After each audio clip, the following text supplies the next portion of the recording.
গতকাল বা তার আগের দিন একজন উপদেষ্টা তিনি মন্তব্য করেছেন যে রাজনৈতিক দলগুলো এই অন্তর্বর্তীকালীন সরকারকে ব্যর্থ করার জন্য কাজ করছে। এটা একটা, আমি মনে করি এটা একটা, এই উক্তিটা উনি কি জন্য করেছেন, কিভাবে করেছেন, কোন প্রেক্ষিতে করেছেন আমি জানি না।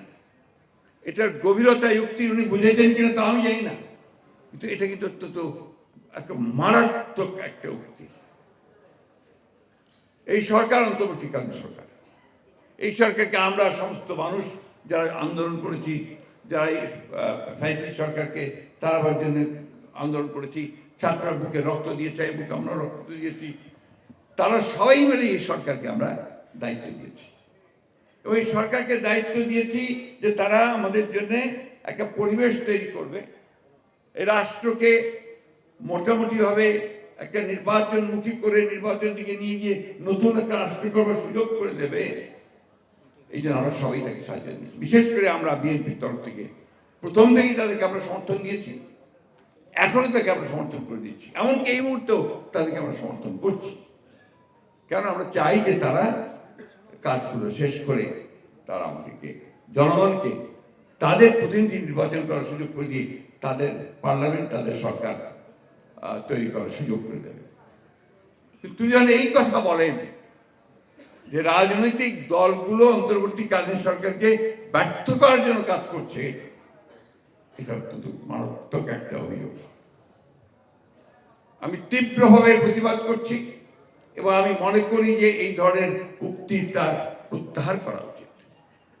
এবং আমি এটা মনে করে দিতে চাই যে দয়া করে রাজনৈতিক দলগুলোকে বা রাজনীতিকে আপনাদের প্রতিপক্ষ বানাবেন না। রাজনৈতিক দলগুলো আপনাদেরকে সহযোগিতা করছে, এটা রাজনৈতিক দলের দায়িত্ব।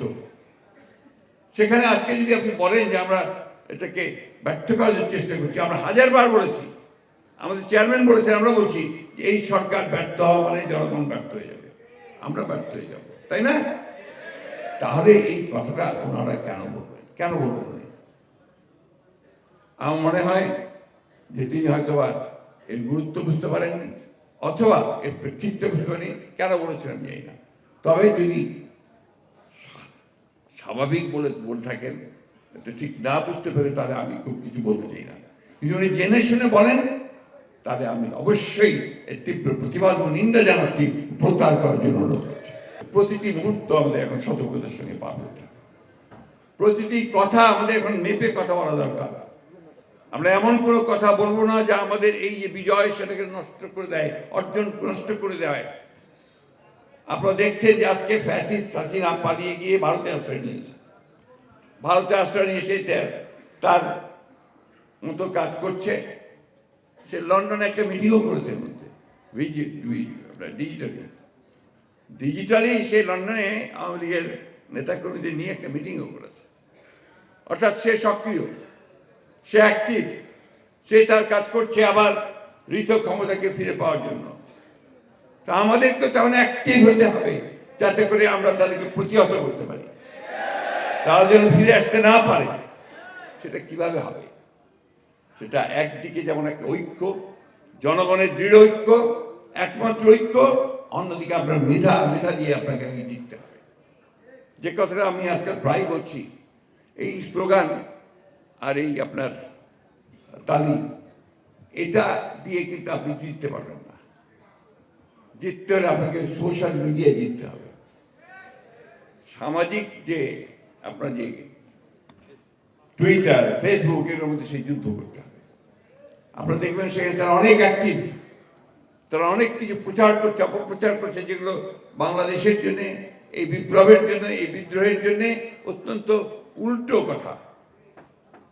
তা আপনাকে এই পক্ষে, জনগণের পক্ষে, গণতন্ত্রের পক্ষে বিষয়গুলোকে আপনার কথার মধ্যে দিয়ে যেতে হবে।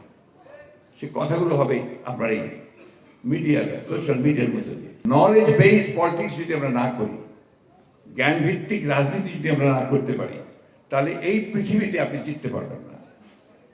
It's the reality. আপনি বলেন তো, আমরা তো 15 বছর লড়াই করেছি, তাই না? এই ছেলেরা কি অলৌকিক শক্তি পেল যে তারা 2 মাসের মধ্যে একটা যুদ্ধে চূড়ান্ত বিজয় অর্জন করে ফেলল? সেই শক্তিতে কি ছিল? Social media. সেই শক্তিতে ছিল তাদের এই কথা, তাদের লেখা মানুষগুলোর কাছে কাছে পৌঁছে গেছে। এটা আপনাদেরকে অর্জন করতে হবে এবং সেটা তরুণদেরকেই করতে হবে। এই তরুণেরা সবসময় পাল্টায়, তারা সমাজ বদলে দিতে পারে, তারা মানুষের চরিত্র বদলে দিতে পারে, দেশ বদলে দিতে পারে। তাদের সেই শক্তি আছে, সেই শক্তিকে আপনাদেরকে কাজে লাগাতে হবে।